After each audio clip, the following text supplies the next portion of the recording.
Sayyidina Al-Husain. Mengapa kita sebut dia Sayyidina? Karena Nabi yang mengatakan Innal Hasan wal Husain Sayyida Syababi Ahlil Jannah.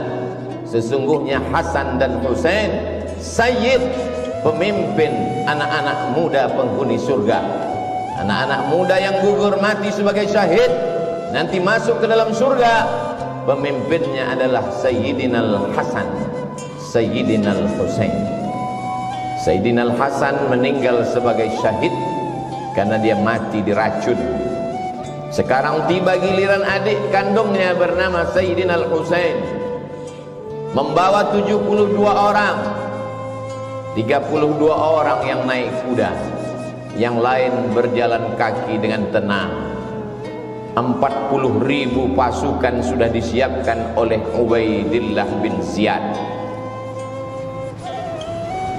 Sebenarnya Yazid tidak terlalu takut kekuasaannya hilang, tapi Ubaidillah yang saat itu menjabat sebagai gubernur Kufah khawatir kalau sampai Yazid tumbang, Husain naik, maka hilanglah jabatanku. Maka dia kirimlah panglima-panglima perangnya, Syamr ibn al-Jawshan, Umar bin Sa'ad, Zur'ah bin Sinan. Lalu kemudian Syamr berteriak, bunuh Husain. Maka mereka memenggal kepala Sayyidina Al-Husain, lepas kepala itu dari badan. Lalu kepala Husain mereka giring ke keliling negeri. Mereka ingin menunjukkan kepada rakyat bahwa kami kuat, kami berkuasa. 40.000 pasukan tentara kami meluluh lantakkan pasukan cucu Nabi Muhammad sallallahu alaihi wasallam. Untuk membahagiakan hati Yazid, maka Ubaidillah mempersembahkan kepala Husain. Lalu kemudian di depan Yazid, tongkat pendek mereka tusuk-tusukkan ke celah bibir kepala Husain. Sahabat Nabi yang hadir melihat peristiwa itu meneteskan air mata. Itulah bibir mulut yang pernah dicium oleh Rasulullah sallallahu alaihi wasallam.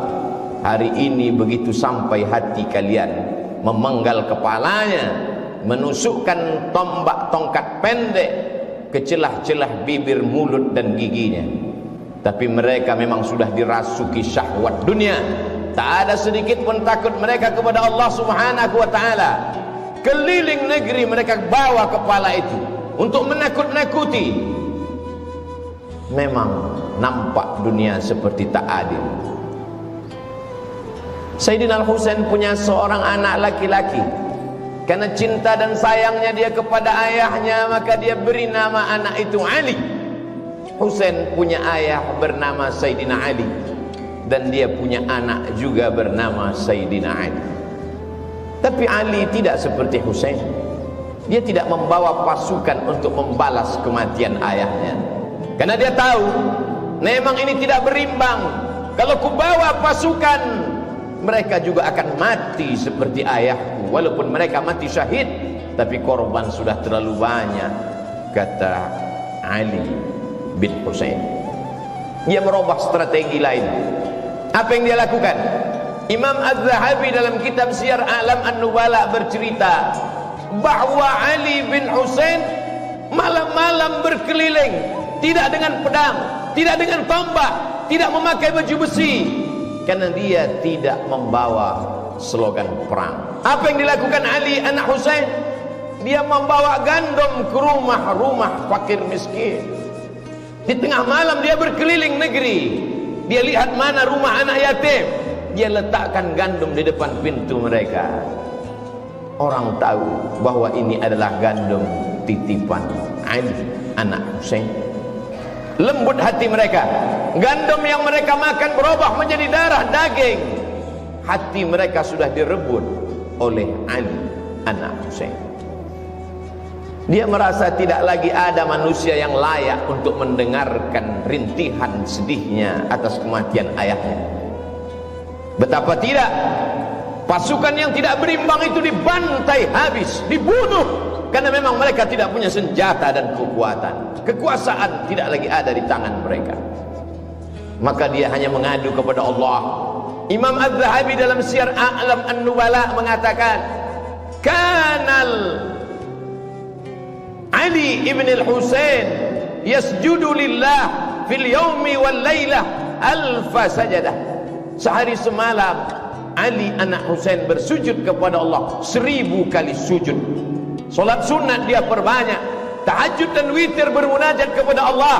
Dihitung semua solat sunatnya, 1000 kali sujud dia bersimpuh di hadapan Allah.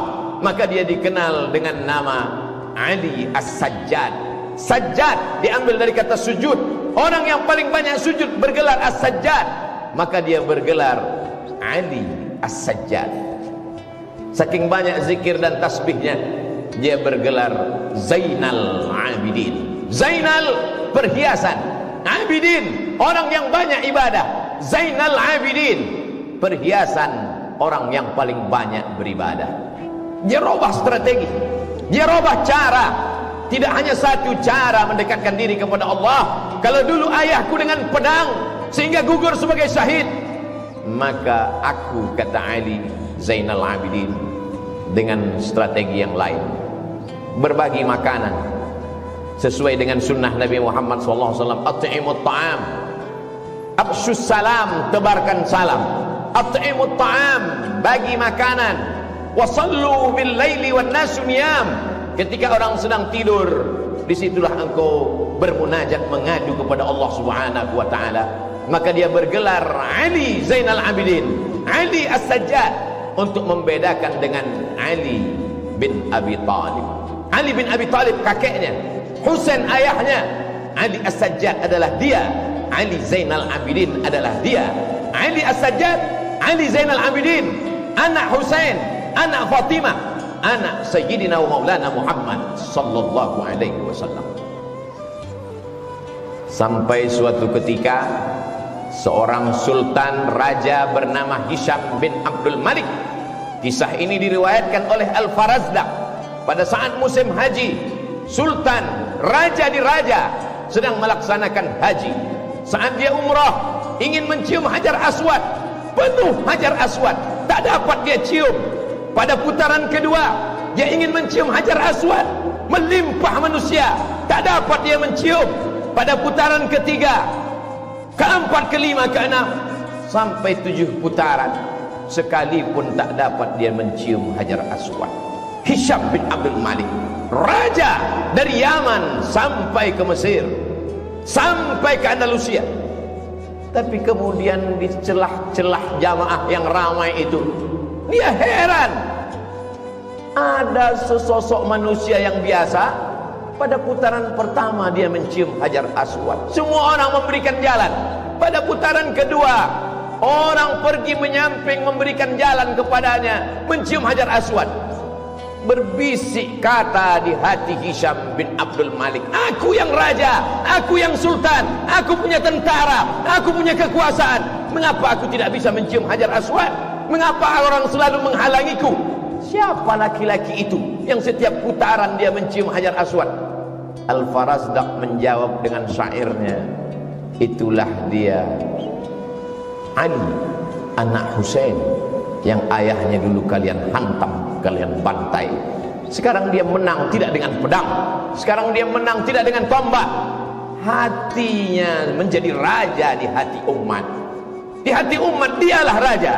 Di mata kalian Hisham bin Abdul Malik lah raja, tapi di hati orang beriman, raja mereka adalah Ali Zainal Abidin.